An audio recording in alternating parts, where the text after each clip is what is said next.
Scaled down size 12 or smaller micro leeches have become a popular presentation option, especially during the fall or when fish fixated on chironomids fail to be seduced using a traditional match the hatch approach.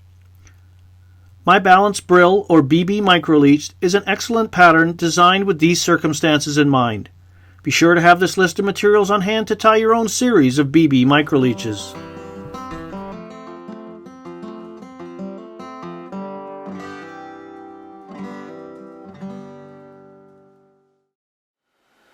So let's tie what I call just a simple balanced micro leech.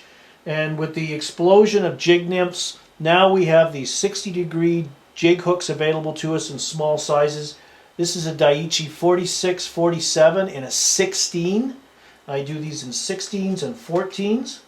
So we've got that in the vise. It's a 60-degree jig hook. 60-degree referring to the angle of the bend in the hook where the up eye goes. That helps enable us to tie this fly on. So we're just going to put on our tying thread, black in this case, and this is a really simple fly. Most micro leeches are seldom complex. They certainly don't need to be. So to balance this, I'm going to use I've got a gold sequin pin here. These are very small pins, so you don't have to cut them. And I put on a black 7/64 tungsten bead.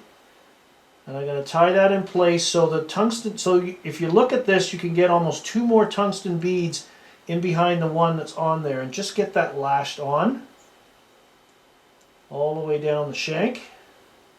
As I come all the way back up, and then build up a little thread ramp right against the bead to push that bead tight against. Just keep doing it like you're building up the back of a ramp on your favorite chironomid pupa, and get that tied in place. And a couple things we can do here. We can get rid of that gold spot by just taking a black permanent marker, coating that up. We want to protect it a little bit. Just put a little of the UV clear fly finish. It's got tied up there. The flow formula. Just put a little dab on there, tap that, and just color it up. And that's black now, or blackened. I don't think the fish really mind. And then you always want to, with balanced flies, coat this foundation. And I'd normally, if I wasn't tying this on a standalone like I am now, I would build these chassis, a number of them for the number of flies I'm going to tie. So now we're going to tie in the tail, and rather than using marabou, for my smaller flies I've really started using rabbit strips, or sort of clumps cut from rabbit strips, or even micro zonker squirrel and mink strips as well. Just saves a lot of measuring. So they come on the strips, and one of the easiest ways to do this is to take the strip and figure out how much of the tail you want to use for your micro leech, and you don't need much. And I'm going to come in with my scissors and just trim the hide and everything on there. And by leaving the hide on, I simply have something to keep the materials in control. I can come in and I can, often I pluck out some of these guard hairs to help even up the ends, but my hair is still attached to the hide, so I'm not going to run the risk of losing it. And I want to tie in a tail that's perhaps shank length. So get that measured out. From there to there, sticking out the back. It's not super critical. Although the longer the tail you make, the more weight there is at the back end, and that can negatively affect your balance sometimes. But don't worry if your flies are a little tail heavy, or in most instances I prefer them a little nose heavy when I first tie them in, because the tail is going to add some weight to it. So I got a nice little tail on there, ready to go, nice mobile. You can't beat rabbit sometimes for its mobility. Very durable.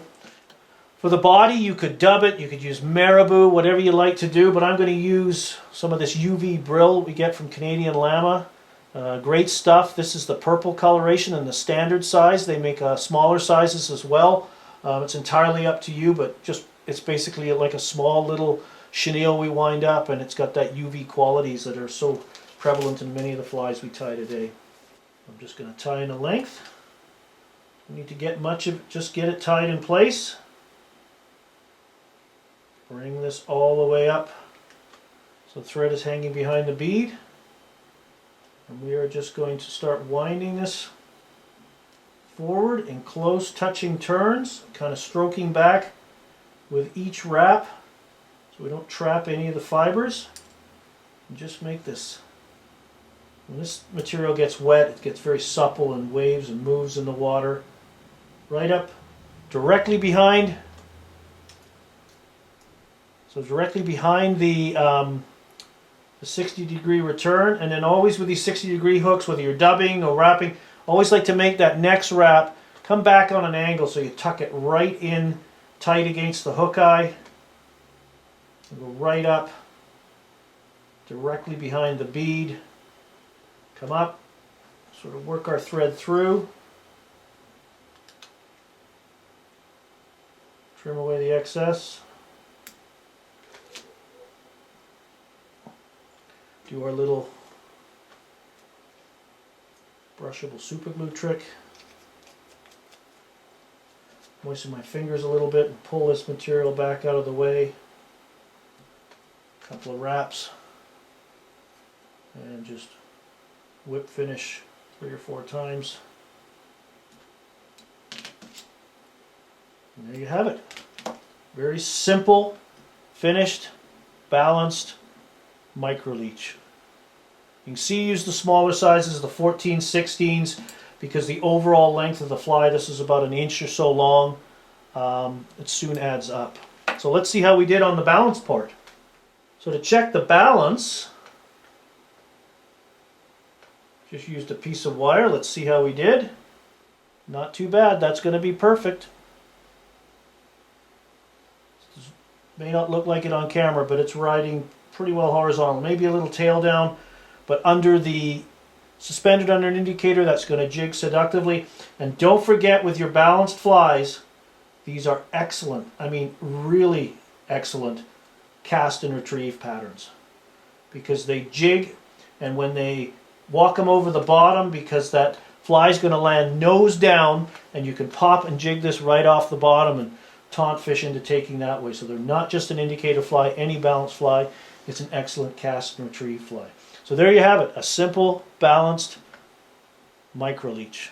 The color options are limited only by the color of the rabbit you can find or the brill, and you can make lots of contrasting colors. Lots of options. They're a great little fly. For more information on fly fishing, and stillwater fly fishing in particular, please visit my website at flycraftangling.com. Here you will find fishing tips, fly patterns, articles, information regarding my seminars and schools, along with links to my blog and mine and Brian Chan's online stillwater fly fishing shop. You can also visit our store directly at stillwaterflyfishingstore.com. In addition, you can also follow me through my social media channels, including Facebook, Twitter, and Instagram. Thanks for watching, and please take the time to watch my other tying videos as well.